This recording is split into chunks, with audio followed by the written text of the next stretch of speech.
Isang mapagpalang umaga po sa lahat ng ating mga kapatiran at ang mga nanonood online. Happy Mother's Day po sa lahat ng kananayan at magiging nanay at tumatayong nanay sa kanilang pamilya.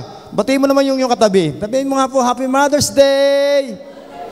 Yeah, kahit pa paano may mabati po sila ng individual. Amen? Baka po kasi hindi na sila naaalala sa kanilang mga tahanan. At least dito po tayo isang pamilya. Tayo ay nagbabatian. Amen? With smile, your sweet smile. Baka lalo na naunahan pa ata tayo ng mga ibang tao kaysa doon sa sarili nating asawa. Minsan lang sa loob ng isang taon nagdiriwang o pinagdiriwang yung Mother's Day. Ay nalilimutan pa natin i-surprise, batiin, hagkan, yakapin ang ating mga nanay. Nagagawa po ba ito ng mga kabataan? Salamat sa mga kabataang nakakagawa. Amen? Dahil nga po, napakahalagang unawain at dili-diliin at ating alalahanin yung araw na ito, special para sa mga kananayan, dahil sometimes we forget them. Nalilimutan natin ang ating mga magulang. Nalimutan na ang mga taong nagpalaki, umaruga, umunawa, at higit sa lahat, nagmahal sa atin. Simula nang tayo ay bata pa hanggang magkaisip at hanggang tumanda. Sometimes nalilimutan natin yung isang tao, isang buhay na nagbigay ng oras at panahon para sa atin. Amen? Nakakalimutan tayo dahil marami na po tayong kabisihan. Maaaring sa trabaho, maaaring sa sariling pamilya, at sometimes dahil din sa mga konting away, problema, lumalayo yung ating damdamin sa ating mga magulang. Sorry to say, malimit po ang katotohanan, lalo nowadays sa panahon po ngayon ng millennials, parang nakakatakot ng pagalitan, pangaralan, pagsabihan ng mga kabataan. Dahil konting malingat o matouch mo yung kanilang damdamin, minsan nagtatampo, umiiyak, nagiging rebellion. Pero wala diyan sa loob ng church na ito. Amen? Maging sa nanonood na online. Dahil alam ko ang mga anak ng Diyos ay patuloy na sumusunod sa kanilang mga magulang, nagmamahal sa kanilang magulang, at higit sa lahat, mayroong pagkatakot sa ating nag-iisang buhay na Diyos. Kaya palakpakan nga po natin ang ating Panginoon. Kaya nga po sa oras na ito at araw na ito ay ating nga pong pag-aaralan ang isang buhay ng isang ina na nagpakita ng pagmamahal, pagmamalasakit, at pagsunod sa ating Panginoong Diyos. Alam ko ang bawat isa sa atin ay maraming ginawa, gumugol ng oras at panahon, maraming mga sacrifices sa kanilang pamilya. May kanya-kanya nga tayong way, may kanya-kanya tayong purpose, may kanya-kanya tayong mga plan para sa ating pamilya, at lahat yan ay ginawa natin na bukal sa ating kalooban, ng punong-puno ng pagmamahal. Kaya being a mother ay parang napakahirap maging isang ina. Totoo po ba, mga nanay? Napakahirap maging ina.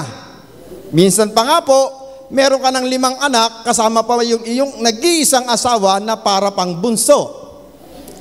Mga bunso sa kanilang mga anak na laging nagmamanya at inaagaw ang atensyon ng pagmamahal sa kanilang mga anak.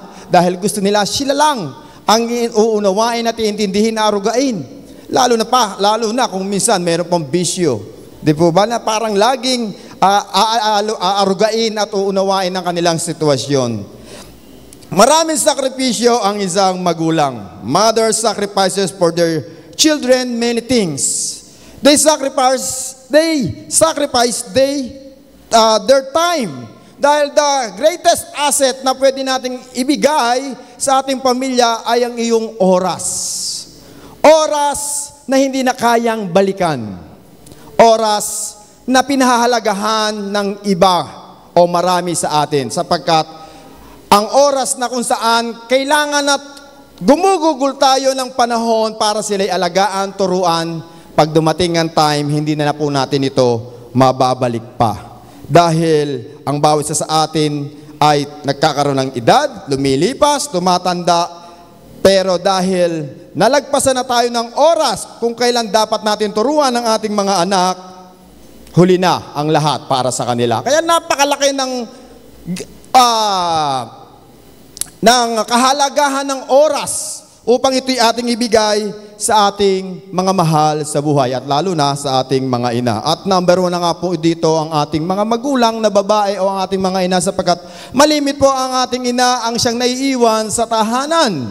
Amen? Lalo na po noong unang panahon ng mga lolo't lola natin. Nowadays po kasi ina-allowed na ang mga kananayan na magkaroon ng trabaho. Nagtatrabaho na sila at both of them ay mayroong professional na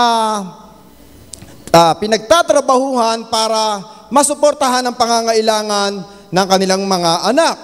At they sacrifice their own health. Sometimes kahit pagod na ang mga nanay, because being a mother is a lifetime service, no retirement. Amen? Ang dami nakaka-relate. Dahil sometimes, may apo pa sa talampakan. Nasa puder pa ng magulang. Lifetime service. Walang retirement. Ang problema ka lamang, walang separation pay. Walang malalamsam. At ang masakit pa nito, minsan, nakakalimutan ng mga ina o ng mga anak ang kanilang mga ina na nag-aruga. Sa pagkatapos na ibigay ang lahat ng nasa kanila. They sacrifice their resources. Ang mga ina hindi talaga po makakatiis kapag meron sila. Lalo na pag dumaing ang kanilang mga anak. Ibibigay kung ano ang meron sila. Tama po ba mga nanay? Dahil ganong kamahal nila ang kanilang mga anak. Bakit po? Dahil sila ay laman ng kanilang laman at dugo ng kanilang mga dugo. Marami pong mga nanay ang nagmamahal sa kanilang anak at iilan lang po, hindi ko po sinasabing lahat, pero majority, mas mahal talaga ng mga nanay ang kanilang mga anak kaysa sa kanilang asawang lalaki. Tama po ba? Mas mahal po nila yon. Mahal din naman po nila ang kanilang mga kabiyak sa buhay, subalit mas matimbang ang pagmamahal nila sa kanilang mga anak. Natural po ito sa mga kababaihan, sapagkat minamahal nila ang tunay na nagmula sa kanila. Katulad ng ating Panginoon Diyos. Minamahal niya tayo dahil tayo kanyang mga tunay na anak. Amen? Kaya lahat ng mayroon siya, ibibigay niya para sa atin. They sacrifice their individuality. Yung kanilang katangian na hindi mo maipaliwanag, ibibigay pa rin nila yan para sa kanilang nag-iisa o mga 10, 12 mga anak. Nowadays po kasi talagang meron na tayong family planning dahil yung ating population ay lumalaki. Kaya ngayon po ay nagtuturo na ang ating gobyerno na magkaroon ng family planning, hindi family planting. Nung panahon po, yung mga nanay ko, 12 po daw silang magkakapatid. Dahil nga po nung panahon, masipag ka lang, meron ka lang bukirin, magtanim ka sa iyong bakuran, na mga gulay at prutas, mabubuhay na ang tao. Kaya nang mabuhay. Amen po ba mga lolo at lola? Pero nowadays, kumita na ng 1,000, 2,000 ang sagaw ng mga magulang. Kulang pa. Kaya double time sa pagtatrabaho, part-time dito, part-time doon, para masuportahan ang pangangailangan ng kanilang mga anak. Sa dami ng bayarin, sa dami ng loan, sa dami ng mga bills, lalo na kung nag-aaral na sa kolehiyo ang kanilang mga anak, ng taas ng matrikula, ng tuition fee. Paano kung meron kang 10 anak ngayon na mayroong pinangarap o nag-aaral ng mga engineer, doktor, architect, seaman, nurse, caregiver, talagang nangangailangan ng malaking financial support para sa kanilang pag-aaral. Kaya yung iba po talaga ngayon, nagkaroon na ng family planning. 3, 2. Dahil nga po ngayon, cesarean na mga anak o mga magulang, minamadali ang pera. Dahil pagka cesarean, madaling trabaho, madaling pera, maximum ng 3 anak. Kaya talagang bumababa po talaga ang ating populasyon o napipigilan ang pagtaas ng ating populasyon dahil nga po sa ating mga ginagawang pamamaraan. At dahil nga po dito, maraming sakripisyo ang ginagawa ng ating mga magulang na babae. Pero marahil, hindi ito nakikita ng mga kabataan ngayon. Sorry to say, sad to say, nakalulungkot isipin. Dahil ngayong panahon, mas nakapokus sila sa sarili nilang kagustuhan at minanais. Hindi ko man po minamasama ang mga kabataan, ngunit ito po'y paalala lang po sa ating mga kabataang naririto. Andiyan po ba mga kabataan? Na atin naman pong alalahanin yung ating mga magulang, hindi lang nowadays dahil Mother's Day, pero kahit paano mapagbigyan lang po kahit isang beses sa isang taon na mayakap, mahagkan, at masabihan nating, Ma, Happy Mother's Day, I love you, chup chup, mua mua. Nasabihan po ba natin to? O nahihiya natin magsabi kahit messages man lang. Nakalulungkot nga po one time nung mapanood ko doon sa 8 Bulaga na isang contestant na naglabas ng kanyang hinaing at damdamin dahil sabi niya meron siyang anak na engineer, nurse, na meron din mga sasakyan, mayaman, maganda na ang kanilang pamumuhay, estado sa pamumuhay. Subalit siya umiiyak sa programang iyon dahil nalulungkot siya. Dahil nga po daw ang kanyang mga anak ay hindi na siya naalala. Naisip nga daw niya, baka daw nasira yung kanyang cellphone dahil wala siyang natatanggap ng mga messages buhat sa kanyang mga anak at sa kanyang mga apo. Pero meron din naman daw silang mga sasakyan, pero bakit hindi siya pinapasyalan? Isa lang po ito sa mga kananayan na naghahanap ng isang pag-aaruga, pag-aalala at pagmamahal o yung pagbibigay ng pagsukli sa pag-aalaga ng kanilang mga anak o pag-aalaga nila sa kanilang mga anak noong sila'y mga bata pa. Pero dahil nga po sa kabisihan natin sa trabaho at sa kung anong-anong mga bagay para sa ating sariling kapakanan, nalimutan na natin ang ating mga magulang. Alam ko yung iba dito may mga magulang pa. Meron pa po ba kahit mga 50 years old na may mga magulang pa po ba kayo? Wala na. Kasi po ang lifespan po natin ngayon medyo bumababa na po. Nakakalungkot nga lang po. Pero ang plano ng Panginoon, tayo po daw mag-age ng 120. Yun daw talaga ang target ng Panginoon. Pero ngayon, nowadays, ang buhay po natin bumababa na ng 50. Kaya sa labi ng Psalms chapter 90, mapalad yung umaabot ng 60 or 70 years old nowadays. At lalo magpasalamat sa Panginoon kung siya aabot ng 80 or 80. Amen? Kaya meron na po bang umabot ng 80 sa atin dito? Si Tatay Richard lang po ata, 72, 74. Ano? Kaya kailangan din nating alagaan yung ating pangangatawan sa kabila ng ating kapaguran, sa kabila ng ating mga pinagdadaanan, sa ating buhay.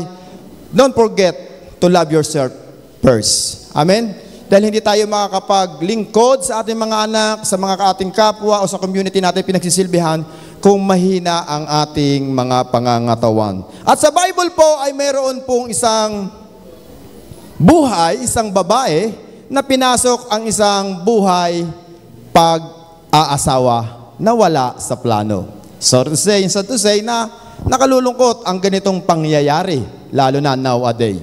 At ito'y tumutukoy sa isang babae na tinatawag po natin ngayong single parent. Mahirap magpalaki ng anak kung ikaw ay isang single parent. Maaring nabiyudo o nabiyuda, but mostly, kaya po siya tinawag na single parent, single mother, nagkaroon siya ng anak dahil sa maling taong napagkatiwalaan. Maling nakagisnan, maling natutunan, maling pananaw. Dahil sa kanilang pagtitiwala at pagmamahal, mas pinili nilang maging single parent. At meron nga po yan dito sa Biblia. Huwag kayong mag-alala. Meron din po yan sa Biblia nito. Hindi pa po nangyayari ngayon.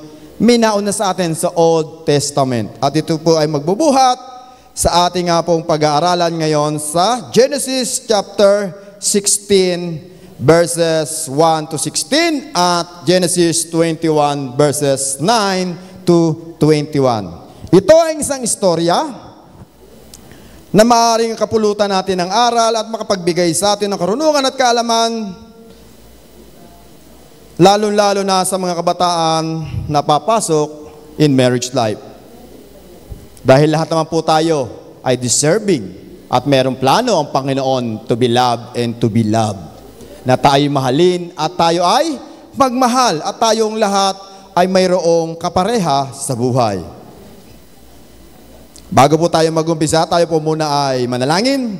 Hi Lord Jesus, we glorify your name, Panginoon. Patuloy, O Diyos, kami nagpupuri, nagpapasalamat minsan pa sa umagang ito na kami nga po ay ginugunita at inaalaala ang aming mga mahal sa buhay na aming mahal na ina sa oras na ito. At nawa, O Diyos, patuloy ka naming hinihiling na samahan mo kami, O Lord, sa aming pong pagbubulay-bulay, pag-aaral ng banal na salita, sapagkat inaamin namin na far of you, we can do nothing. Kaya tanging ang iyong grasya, ang iyong gloria, ang iyong kapangyarihan at kaluwalhatian lamang ang aming maranasan, makita, masaksihan sa aming kalagitnaan, O Lord. At ang mga salitang ito, O Lord, ay patuloy na pumukaw ng aming puso't isipan, O Diyos, upang sa aming nga pong paglakad at pagsunod sa iyong mga salita ay magkaroon kami ng katatagang kalakasan ng kalooban, O Lord, na mapagtagumpayan namin ang lahat ng sakripisyo at pagsubok na aming nararanasan sa aming buhay. Gamitin mo lamang po ako bilang isang tungtungan ng iyong mga paa upang ikaw ang makita, may taas at mabigyan ng kapurihan at kaluwalhatian sa umagang ito. Kaya po namin ibinabalik ang lahat ng ito. Let your will in your way will be done in this morning, in this time we pray, amen and amen. To God be the glory po. Hallelujah. Di po, palakpakan po natin ang Panginoon. Huwag po kayong mahiyang palakpakan ng Panginoon sa ating buhay. Amen. Dahil ang Panginoon, pag natuwa sa atin, ikaw na rin ang magsasabing, wow, praise God. Naroon na po ba kayo sa Genesis chapter 16 verses 1 to 16? Hallelujah. Sabayan niyo po ako sa pagbabasa ng istorya. Hindi po ito chismis, ha? Baka mapagchismisan po natin itong buhay ni Sarah at ni Hagar. Ito po ang nasusulat, si Hagar at si Ismael. Sa verse 1, hindi na nagkaanak si Sarah na asawa ni Abram, ngunit mayroon siyang aliping babae na taga-Ehipto na pangalan ay Hagar o Hagar. Sinabi niya, Abram, dahil pinagkaitan ako ni Yahweh ng anak, ang alipin ko ang sipingan mo. Baka sakaling magkaanak siya para sa akin. Pumayag si Abram sa sinabi ni Sarai at ipinaubaya nga ni Sarai sa kaniyang asawa si Hagar upang maging asawang lingkod. 10 taon na si Abram na naninirahan sa Kanaan nang ito'y mangyari. Matapos ipingan ni Abram si Hagar, nagdalang tao nga ito. Subalit nagmalaki si Hagar at hinamak nito si Sarai. Dahil dito, sinabi ni Sarai kay Abram, ikaw ang dahilan ng paghamak ni Hagar sa akin. Alam mo, ako ang nagkaloob sa iyo ng alipin kong ito. Bakit niya ako hinamak ngayong siya'y nagdalang tao? Si Yahweh nawa ang humatol kung sino sa atin ang tama. At sumagot si Abram, alipin mo naman siya, kaya gawin mo sa kanya ang gusto mo. Pinagmulumitan nga ni Sarah si Hagar, kaya ito'y tumakas. Sinalubong siya ng anghel ni Yahweh sa tabi ng isang bukal sa ilang, malapit sa daang patungo sa Hur. Hagar, alipin ni Sarai, saan ka nanggaling at saan ka pupunta? Tanong ng anghel. Tumakas po ako sa aking Panginoon, ang sagot ni Hagar. Sinabi ng anghel, magbalik ka at muling magpasakop sa kanya. Mga anak mo ay aking pararamihin at sa karamihay di kayang bilangin. Di na magtatagal, ikay magsisilang, Ismael, sa kanya ang iyong ipangalan, sapagkat dininig ni Yahweh ang iyong karaingan. Ngunit ang anak mo'y magiging mailap, hayop na asno ang makakatulad. Maraming kalaban kaaway ng lahat, di makikisama sa mga kaanak. Kaya sinabi ni Hagar sa sarili, talaga bang nakita ko rito ang Diyos na nakakita sa akin at hanggang ngayon buhay pa rin ako?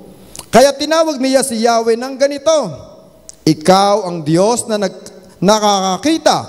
Kaya ang balon sa pagitan ng Kadesh at Bered ay tinawag nilang balon ng Diyos ng buhay. at nakakita sa akin. Nagsila nga si Hagar ng isang anak na lalaki kay Abram at ito'y pinangalanan niyang Ismael. Noon 86 na taon na si Abraham. Mapaldang pagbasa ng salita ng Diyos sa umagang ito. Ang istorya pong ito ay pinamagitan kong a mother's sacrifice, kung saan makikita po natin dito ang dalawang istorya ng kababaihan. Istorya ng dalawang babae na nagnanais maging isang ina tulad ni Sarai na asawa ni Abram. Subalit dahil mayroong problema ang mag-asawang Sarai and Abram dahil sa kanilang edad, isang 75 and 60 years old, ay mahirap nang magkaanak para sa kanilang pananaw at sa kanilang kaalaman. At mayroon naman silang alipin na ang pangalan ay Hagar, isang babaeng alipin buhat sa Ehipto. At dito nga po nagmula ang isang istorya ng isang sakripisyo ng isang magulang. At alam ko po, bawat babae, bawat magulang ay may kanya-kanyang istorya na hindi malilimutan sa kanyang buhay. Mga istorya ng pagmamahalan, istorya ng pagkabigo, istorya ng pangarap, istorya ng ng rejection, istorya na napakasalimuot, istorya ng tagumpay, istorya ng mga happiness, istorya na masasabi nating memorable sa buhay ng bawat isa sa atin. At ang bawat isa sa atin ay naghahangad ng isang magandang istorya na ating pwedeng dalhin habang tayo'y nabubuhay. At tayo'y nangangarap na magkaroon ng isang malaki at matatag na pamilya. Lalong-lalo na ang pangarap na ito ay nabubuo sa isang kababaihang katulad ni Sarai na naghangad ng magandang buhay para sa kanyang sariling pamilya. Dahil nga po sa problema at suliranin na kanyang naharap, gumawa siya ng paraan na hindi pinagagawa ng Panginoon sa kanya. Napakahirap ng buhay na pinagdaanan po ni Hagar. Isang buhay na hindi nanaisin ng kababaihan nowadays. Alam ko, hindi ito nanaisin niya at pinangarap, pinagplanuhan ni Hagar sa kanyang buhay na maging isang mistress. Sa Tagalog, sorry for the word, kabit. Pero noong panahon, ito po ay nagiging legal. Noong unang panahon po yun, hindi po ngayon, noong unang panahon. Kaya parang baliwala po sa kanila ang mga bagay na ito. Dahil kung babasahin po natin ang Biblia, katulad na lang po ni Solomon, 1,000 ang asawa. Di po ba 1,000? Pero kung nowadays, gagawin mo ito, sigurado, patong-patong na kaso ang aabutin mo. Pero dahil sa buhay na mayroon si Hagar, dito nagsimula ang buong buhay niya ng punong-puno ng sakripisyo. At dito nga po natin kukunin ang istorya na magbadala sa atin at kapupulutan ng aral sa ating buhay. Dahil kilala niyo po ba si Hagar? Si Hagar lang po ang isang babae o kaisa-isang babae na nagbigay ng pangalan sa Panginoon na tinawag niyang El Roy, the God who sees me. Kaisa-isang babae na nagbigay ng pangalan sa ating Panginoon Diyos. Kaya nga po, ganun na lamang ang pagtaas at pag-aalaala ng mga mangangaral sa buhay ni Hagar. Dahil hindi naman po ito susulat sa Bibliang ito kung walang mapupulutang aral sa ating buhay na maaari nating gawing references sa ating paglalakbay bilang isang magulang, bilang isang ina. May mga bagay po kung na-share kung ano-ano ang sakripisyo na nangyari na ganap sa buhay ni Hagar. Number 1, Hagar was just a lonely slave girl. Siya isang babaeng nasa kalungkutan. Tingnan mo nga yung katabi mo. Tingnan niyo po. Sige po, tingnan niyo eye to eye. Mukha po ba siyang masaya? O mukhang may pinagdadaanan? O mukhang merong malalim na iniisip? Sa buhay po talaga natin, dumadaan minsan ang kalungkutan, dumadaan din ang kagalakan. Pero sinabi ng Biblia, si Hagar ay isang malungkot na babae. Why? Dahil po, wala siyang choice. Dahil noong unang panahon, pag ikaw ay naging slave, ibig sabihin, alin lang sa dalawa, ipinagbili ka ng iyong magulang o baon ka sa utang. Kaya ang nangyayari po, yung sarili mo ang ginagawang pambayad o ang iyong mga anak ang ginagawang pambayad sa iyong pinagkautangan. Kaya nalulungkot siya dahil maaring si Hagar na taga-Ehipto ay isang baon sa utang or siya ang pinangbayad ng kanyang mga magulang. Napakasakit para sa isang anak na yung nagtatrabaho ka pa lang, ngayon, inutang na ng nanay mo yung suswelduhin mo. Naiprenda na. Matutuwa kaya ng pagdating ng sahod mo, alam mo, payday, may sasahurin ka. Pero wala ka na palang matitira at sasabihin mo at ipopost mo sa Facebook, salary, hindi ba tayo close? Dahil ganun kakabilis mawala sa aking mga kamay. Iniwanan ka na agad. Di ba nakalulungkot nyo ng pinagpagura mo ng 15 days, isang buwan? Na pag hawak mo ng iyong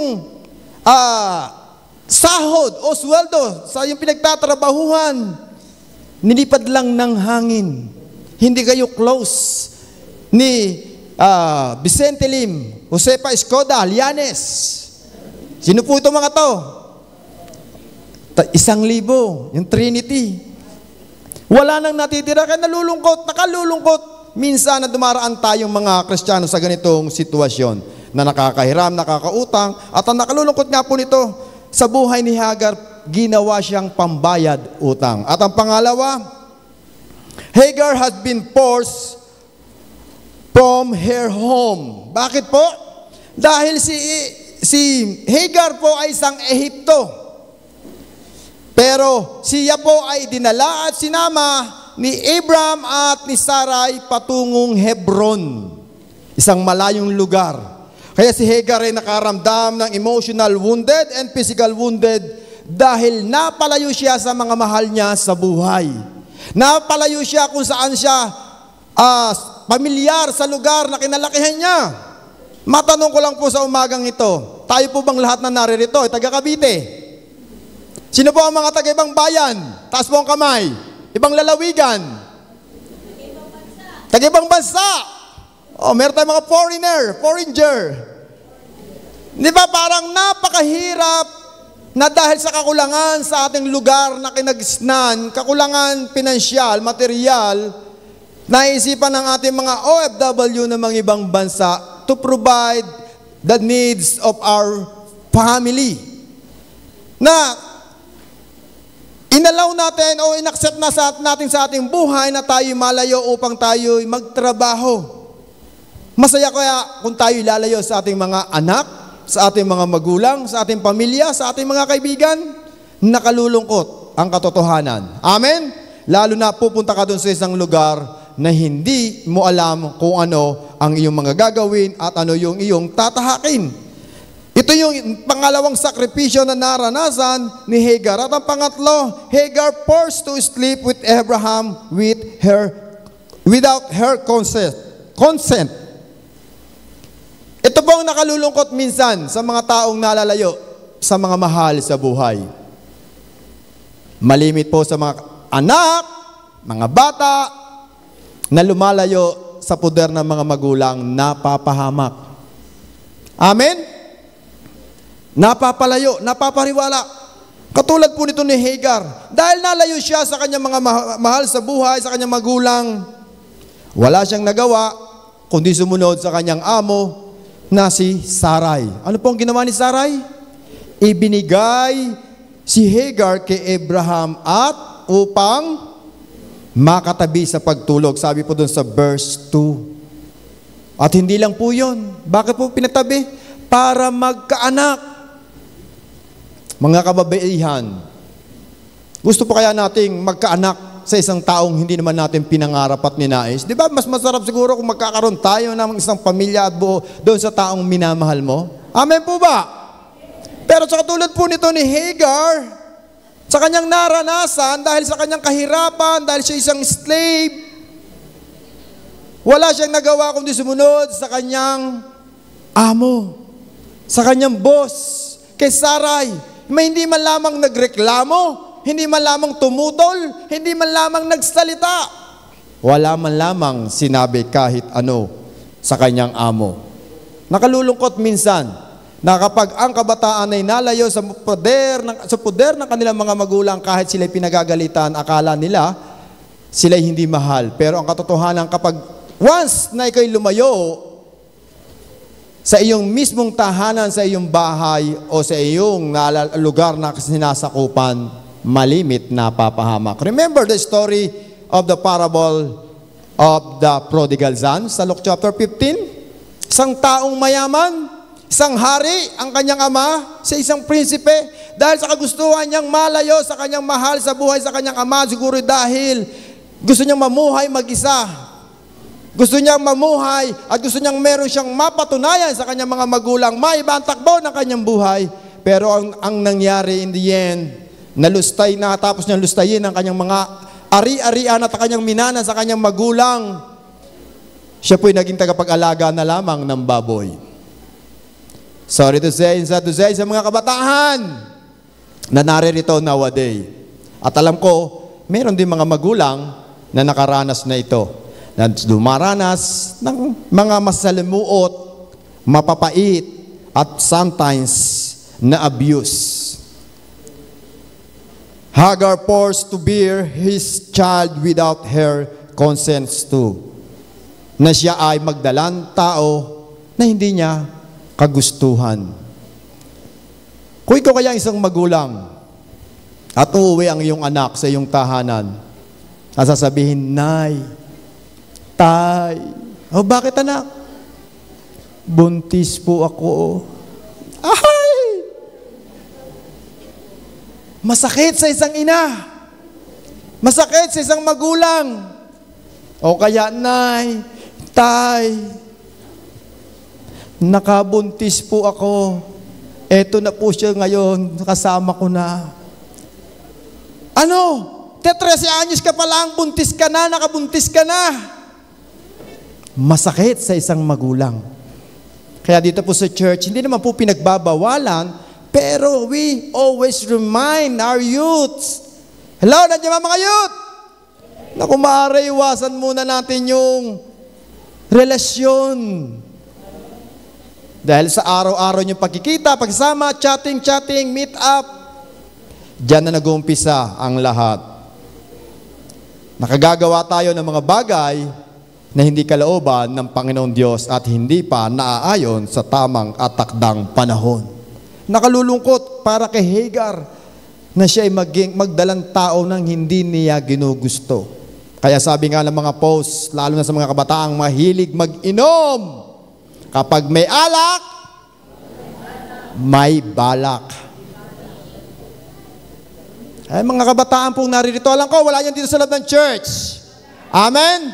Ang iniinom natin dito, Bear Brand. Kung hindi man Bear Brand, gin. Susta gin. Amen? Mga kabataan, parang hindi na sumasagot ang mga kabataan. Ito po ay isa lamang pong reminders na mga buhay nating haharapin na hindi maaari nating kayanin. Hindi natin kayang lagpasan sa ating buhay. And number 5, Hagar abused so harshly by Sarai that she needed to run away to escape. Ito pa ang sakripisyo na naranasan ni Hagar. As she treated hatefully, she treated harshly, she was rejected. Dahil nga po, bakit? Makikita po natin dito sa ating binasa na mahirap po talaga sa loob ng isang tahanan na mayroong dalawang pamilya.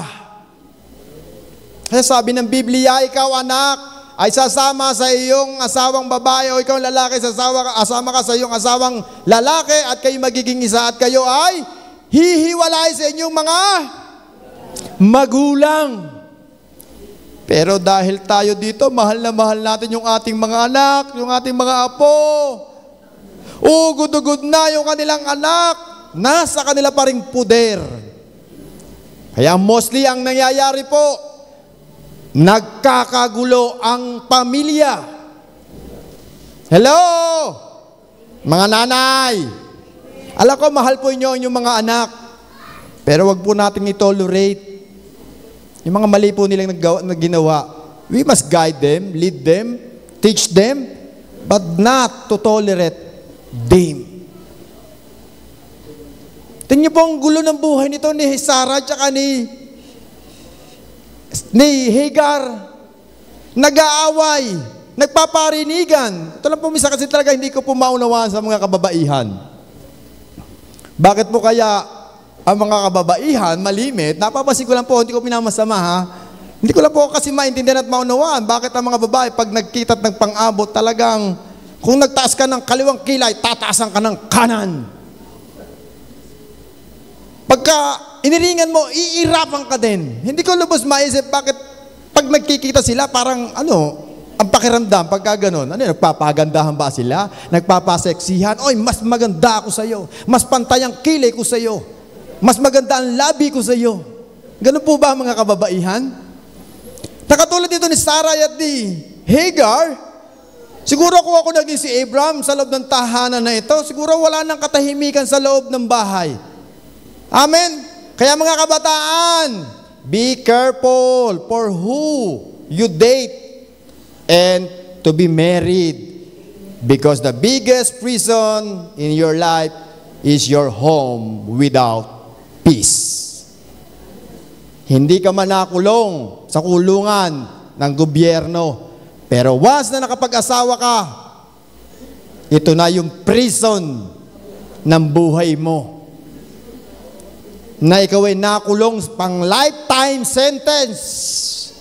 Kaya, ang nangyari po, nowadays nga lang, hindi ko lang po alam kung na-aprobohan na po yung divorce.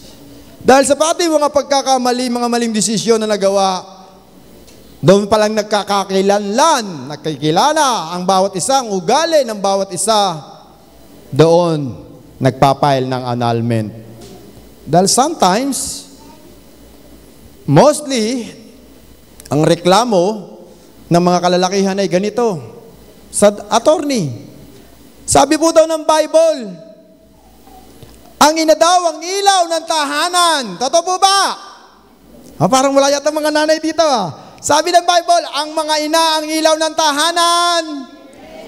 Amen. Ang sabi ng lalaki, bakit po yung sa akin speaker? Wala lang ginawa kundi magbunga nga na magbunga nga. Sumbat dito, sumbat doon. Kung meron kang dalawang asawang kasamang ganito sa tahanan, walang ginawa araw-araw kundi mag-iringan, magparinigan, magpataasan. Kaya mga anak, at doon sa nagbabalak pang magkaroon ng pamilya at mag-asawa, kung mag-aasawa tayo, lumayo tayo sa ating mga magulang. Amen? Kung kayo nandiyan pa sa sitwasyon na yan, magising-gising din po tayo. Lalo na kung kasama natin yung mga in-laws natin. Pagalingan, payabangan. Bali sana kung nagkakasundo-sundo sa tahanan, pero malimit nga po talaga nag-aaway. Kahit nga minsan na mag-asawa, sila lang dalawa sa loob ng tahanan di po ba? Natural na ang nag-aaway, hindi nagkakaintindihan. Kaya ganun na lamang, dahil nga po walang magawa si Hagar kay Sarah dahil ito'y kanyang amo. Wala siyang ginawa kundi palayasin itong si Hagar ni Sarai. Ay masunurin si Hagar. Lumayas siya. Umalis siya. Iniwanan niya si Abram. Hagar and Ismael were forced to leave Abraham's house.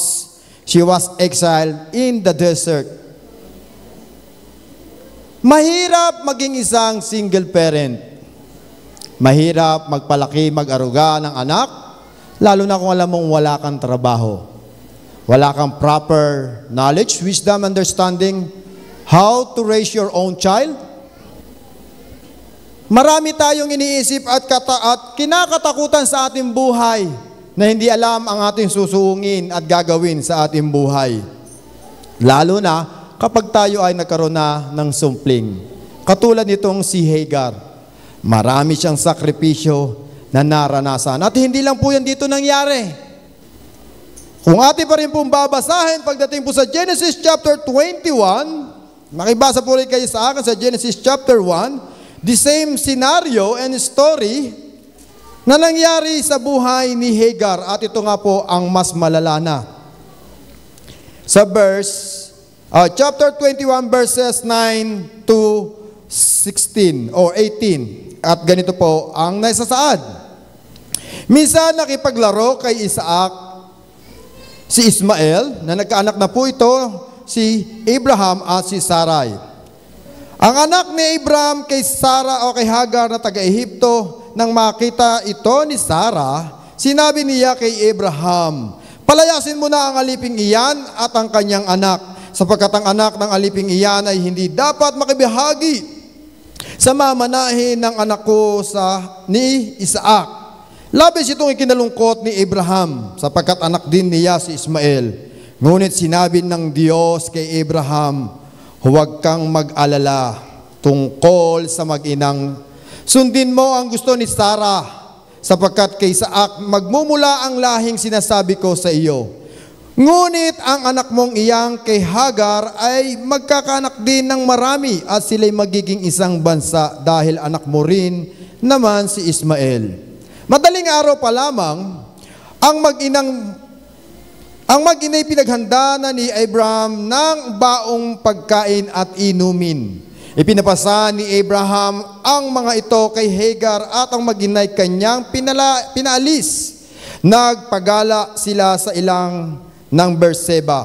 Nang naubos na ang dalang tubig, iniwan ni Hagar ang kanyang anak sa ilalim ng isang mababang punong kahoy at naupo ng may 100 metro mula sa kinaroroonan ng bata. Sinabi niya sa sarili, "Hindi ko matiis na makitang mamamatay ang aking anak."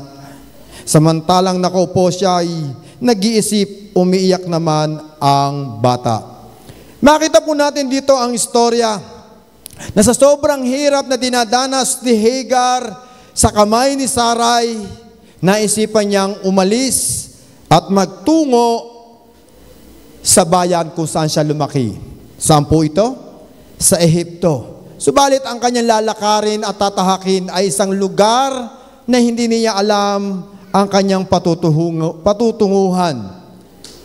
Hindi niya alam ang kanyang gagawin. Hindi niya alam, wala siyang plano sa mga bagay na dapat niyang unahin sa kanyang buhay.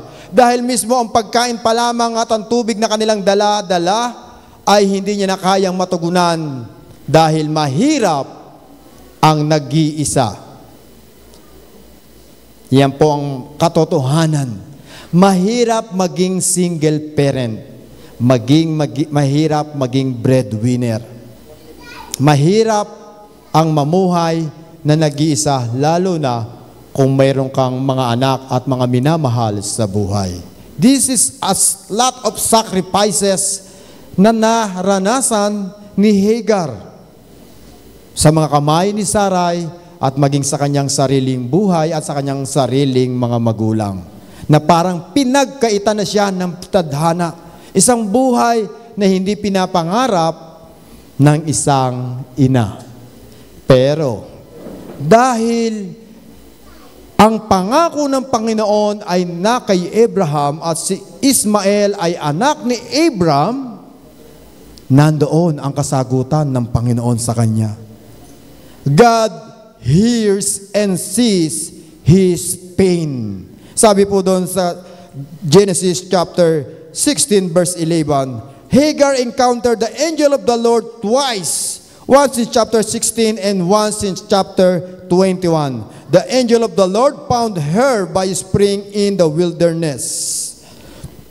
Na nandoon, pinaalalahanan, pinalakas, at sinabihan niya si Hagar na bumalik sa poder ni Sarai. At ang kagandahan po nito, At nakatutuwang isipin, si Hagar po ay hindi kumikilala sa isa at nag-iisang buhay na Diyos. Pero sabi ng Panginoon, o sabi ng salita ng Diyos, sabi ng anghel, God hears her affliction. Hindi po sinabi ng Biblia na nadinig ng Panginoong Diyos ang kanyang mga panalangin. Hindi sinabi ng Diyos na nanalangin, o hindi sinabi ng Biblia na nanalangin si Hagar. Pero dahil dumadana si Hagar ng mga bagay na ayaw niyang maranasan at dahil dala-dala niya ang anak ni Abraham, kahit hindi siya nananalangin, nakikita at nadidinig siya ng Diyos. Amen? Katulad ng bawat isa sa atin na naririto, marahil hindi tayo nakapananalangin. Marahil hindi tayo tumatawag sa Panginoon. Lalo na sa mga panahon na tayo naghihirap, sa mga panahon na nasa sakit at karamdaman tayo, lalo na sa mga panahon na hindi natin alam ang mga dapat nating gawin at gagawin sa ating buhay. Pero ang tanong, dala-dala mo ba ang pangako ng Panginoong Diyos? Kung dala-dala po natin ang pangako ng ating Panginoon sa ating buhay, God sees you and hear you. Alam ng Diyos ang pinagdadaanan mo, kapatid, na marami ka ng sacrifices, marami ka ng mga painful experience, marami ng mga trials and temptation na pinaglalabanan sa iyong buhay. At kahit hindi ka tumatawag sa ating Panginoon, dahil nasa iyo ang pangako ng Panginoon, dala-dala mo ang salita ng Diyos, gagawa at gagawa ng Panginoon ng paraan para abutin ka. God send an angel ahead of us to lead us, to guide us, and to protect us, and to provide everything we need in our lives. Dahil sa mga bagay na ating nararanasan sa ating buhay, ang Panginoon hindi natutulog. Hindi siya bulag sa iyong kalalagayan.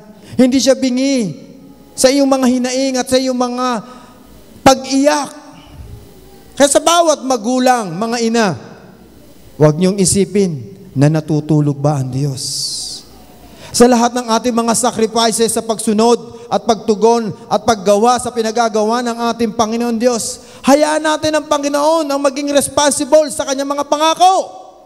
Amen? Pangako niya to. Inutos niya to sa atin. Katulad ni Hagar, gusto niya nang lumayo. Gusto niya nang sumuko. Gusto niya nang umalis. Pero sabi ng anghel, bumalik ka. Bumalik ka kay Sarai. Kahit magulo, kahit mahirap, makisama sa kanyang amo, sa kanyang boss.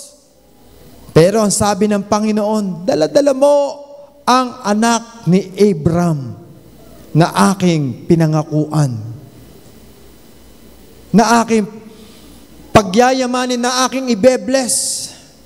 Kaya ganun kahalaga ng bawat Kristiyano, dapat meron daladalang mga pangako ng Panginoon. Meron tayong mga memory verse. Hindi lang ito about the son of Abraham, but the promise of God into Abraham. Dahil ang pangako ng Panginoon, magbumula ang blessing sa lahi ni Abraham, at ikaw at ako ay tinugurian at tinawag na lahi din ni Abraham. Isa rin tayo sa tagapagmana ng mga pangako ng Panginoon Diyos. Kaya sa bawat magulang, bawat ina na dumaranas ng paghihirap, kalungkutan, maraming sakripisyo na maaaring hindi ko pa nababanggit, at inyo po itong nararanasan, always remember that God hears and sees your pain. Nararamdaman po yun ng Panginoon. Nadidinig yun ng Panginoon. Alam ng Diyos ang pinagdadaanan mo, kapatid. Napakahirap man, magulo man, wala ka man plano, hindi mo maintindihan. Pero if we trust in the Lord with all our heart, God always make a way. Amen? God provides what we need. Ibibigay ng Diyos. God is faithful to the outcast. Lalo na doon sa mga taong mayroong masasakit na nararamdaman at nararanasan sa kanilang buhay. Sabi nga ng Psalms 34 verse 18, na ang Panginoon daw po ay malapit sa mga taong mga broken-hearted. Tingnan mo nga katabi mo, mukha bang broken-hearted? Tingnan nyo nga po. May pinagdadaanan ba siya? Nakita niyo po ba ang kanyang sakit na nararamdaman sa buhay? Tingnan niyo po. Pero nakita mo ba nakatabi niya ang Panginoon? Nakita mo po ba? Sabi ng Biblia, malapit siya sa mga taong may broken-hearted. Kaya dapat kapatid, makita mo rin ang Panginoon sa kanyang buhay. Dahil bawat isa sa atin, mayroong missing piece sa ating puso. Na tanging Panginoon lang ang magpupuno. Tanging ang Diyos ang magbibigay because God still work even when we go off plan. Kahit na wala man tayo sa ating mga planuhin at naisin natin sa ating buhay, God still work para tayo ilagay, itama sa dapat nating paglagyan. Alam kong maiksing mensahe lang po ito buhat sa buhay ni Hagar na kanyang pinagdaanan. Buhay na hindi niya ninais, katulad ng buhay mo at buhay ko. Isang buhay ng punong-puno ng sakripisyo at pasakit na hindi natin nais maranasan. Pero ang kabutihang bagay, nariyan ang Panginoon. Nariyan ang Diyos. Nandiyan ang pangako ng Panginoon para sa iyo. Na bawat magulang, bawat ina ay deserve na maging maligaya. Alam ko, mga kananayan, mahilig sa lomi. Sino ang mga nanay na mahilig sa lomi? Lumigaya. Amen? Gusto natin lumigaya. Gusto natin maging masaya sa ating buhay. Subalit minsan, nakararanas tayo ng mga sakit, mga painful experience, nakararanas tayo ng mga unwanted thing, uncertain thing na hindi natin ninanais, lalo na sa ating mga mahal sa buhay, sa dulot ng ating asawa, dulot ng ating mga magulang, dulot ng ating mga in-laws, dulot ng ating mga magulang, ng ating mga biyanan, dulot ng ating mga kapitbahay, and sometimes, ang pinakamasakit sa lahat, ang sugat na daladala ng ating mga anak, na paulit-ulit, na pinakikita, pinadarama, minsan, na wala tayong halagang magulang sa kanilang buhay. Na minsan, sa lahat ng sacrifices na ating pinagdaanan, simulat sa pool, hanggang tayo ay magkaanak at sila'y lumaki, sometimes, hindi nila ito nakikita, hindi nito naririnig, hindi nila ito naramdaman. Kaya maraming magulang ang patuloy na nagtitiis, patuloy na lumalaban para sa kanilang mga anak. Lumalaban para meron silang matawag na masayang pamilya at buong pamilya. Lumalaban para sa kanilang kasiyahan.